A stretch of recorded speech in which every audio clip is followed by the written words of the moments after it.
अमीरों का माल लूटना और गरीबों में तकसीम करने का जिक्र हो तो 14वीं सदी का एक किरदार रॉबिन हुड याद आता है, जो अपने साथियों समेत बरतानवी काउंटी नॉटिंघमशायर में शेरवुड के जंगलात में रहता था। उसके बारे में कई नावल लिखे गए और बहुत सी फिल्में भी बनी, मगर फिर भी उसके बारे में यह बहस मौजूद है कि वो हकीकी जिंदगी में वजूद रखता भी था या नहीं।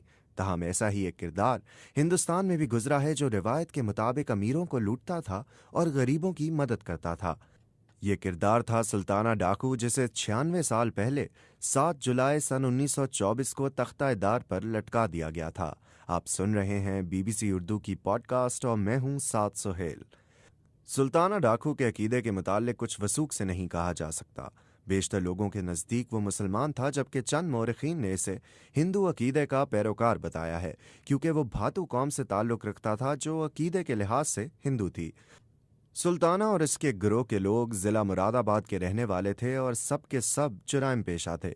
सुल्ताना और इसके गिरोह के अफराद मुख्तलिफ जराइम में सज़ा के तौर पर यूपी के इलाके नजीबाबाद में पत्थरगढ़ के किले में कैद किए गए थे, मगर आहिस्ता आहिस्ता ये अफराद कैद से फरार होने लगे और उन्होंने भातू कौम ही के एक शख्स बालमकंद की क़ियादत में चोरी चकारी की वारदातें शुरू कर दीं।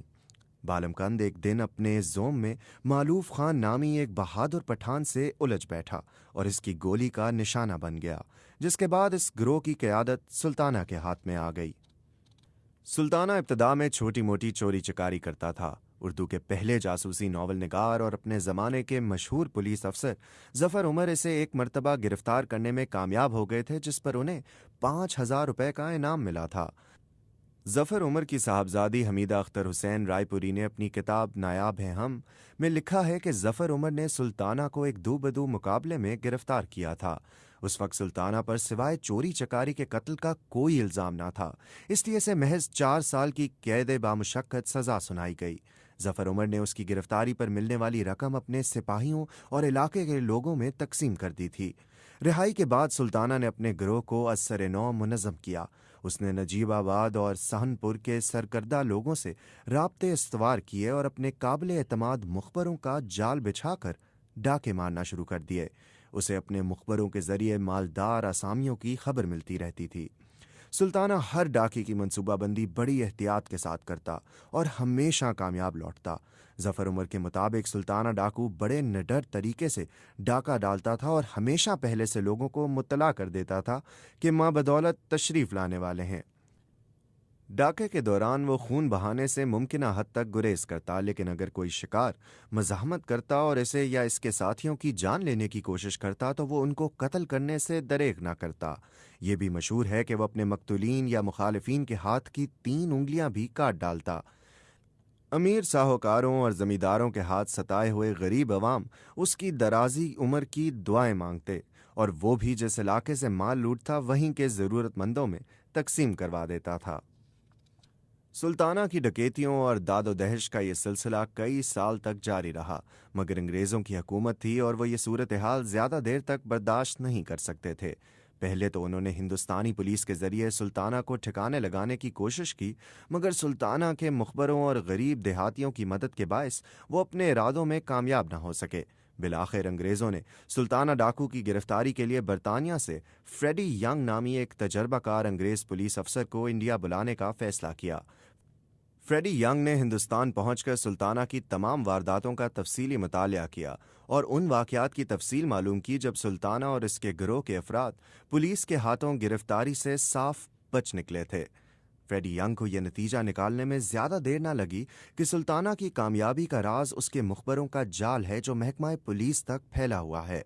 वो ये भी जान गया कि मनोहर लाल नामी एक पुलिस अफसर सुल्ताना का ख़ास आदमी है, जो सुल्ताना की गिरफ्तारी की हर कोशिश की खबर उस तक पहुंचा देता है और इससे कबल के पुलिस सुल्ताना के ठिकाने तक पहुंचते वो अपने बचाव की तदबीर कर लेता है।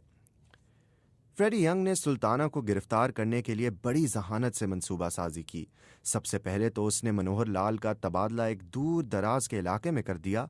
फिर नजीबाबाद के अमायदीन की मदद से सुल्ताना के काबिल एतमाद शख्स मुंशी अब्दुल रज़ाक को अपने साथ मिलाने में कामयाब हो गया। सुल्ताना मुंशी अब्दुल रज़ाक पर हद से ज़्यादा भरोसा करता था।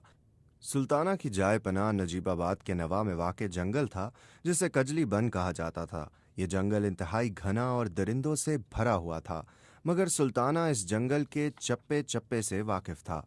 उसकी कमीनगाह जंगल के ऐसे घने इलाके में थी जहां दिन के औकात में भी सूरज की रोशनी नहीं पहुंचती थी। सुल्ताना भेस बदलने का भी माहिर था। फ्रेडी यंग ने मुंशी अब्दुल रज़ाक की इतलात की बुनियाद पर सुल्ताना के गिर्द घेरा तंग करना शुरू किया। मुंशी अब्दुल रज़ाक एक जानिब सुल्ताना से राब्ते में था और दूसरी तरफ उसकी नकलो हरकत की इतला फ्रेडी यंग तक पहुंचा रहा था। एक दिन मुंशी ने सुल्ताना को एक ऐसे मकाम पर बुलाया जहां पुलिस पहले से ही छुपी हुई थी। सुल्ताना जो ही मुंशी के बिछाए हुए जाल तक पहुंचा, एक अंग्रेज अफसर ने इसे अपने साथियों की मदद से काबू कर लिया। सुल्ताना ने पहले फायर करना चाहा, मगर पुलिस उसकी राइफल छीनने में कामयाब हो गई और सुल्ताना गिरफ्तार हो गया। फ्रेडी यंग सुल्ताना को गिरफ्तार करके आगरा जेल ले आए, जहां इस पर मुकदमा चला और सुल्ताना समेत 13 अफराद को सजाए मौत का हुक्म सुना दिया गया। इसके साथ ही सुल्ताना के बहुत से साथियों को उम्र कैद और काला पानी की सजा भी सुनाई गई। 7 जुलाई 1924 को सुल्ताना को तख्तादार पर लटका दिया गया, मगर उमरा पर उसकी दहशत और अवाम में उसकी दादोदहश के चर्चे एक अरसा तक जारी रहे। सुल्ताना अंग्रेजों से शदीद नफरत करता था। कहते हैं इसी नफरत की वजह से वो अपने कुत्ते को राय बहादुर कहकर बुलाता था।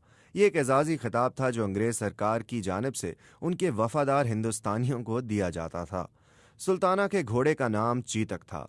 जिम कॉबेट ने लिखा है कि जिस जमाने में सुल्ताना पर मुकदमा चलाया जा रहा था, उसकी दोस्ती फ्रेडी यंग से हो गई। फ्रेडी यंग, जो सुल्ताना की गिरफ्तारी का बायस बना था, सुल्ताना के वाकयात से इतना मुतासिर हो गया कि उसने सुल्ताना को मुआफ़ी की दरख्वास्त तैयार करने में मदद दी, मगर ये दरख्वास्त मुस्तरद हो गई। सुल्ताना ने फ्रेडी यंग से दरख्वास्त की कि उसके मरने के बाद उसके 7 साला बेटे को आला तालीम दिलवाई जाए।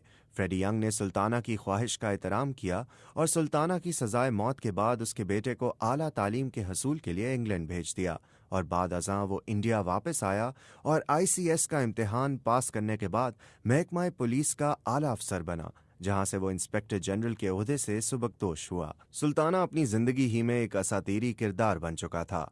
अवाम उससे मोहब्बत करते और उसके किरदार की खूबियों ने अदीबों और कलम साजों को अपनी जानिब मुतवज्जे किया और इसके बारे में हॉलीवुड, बॉलीवुड और लॉलीवुड तीनों फिल्मी मराकज़ में फिल्में बनी।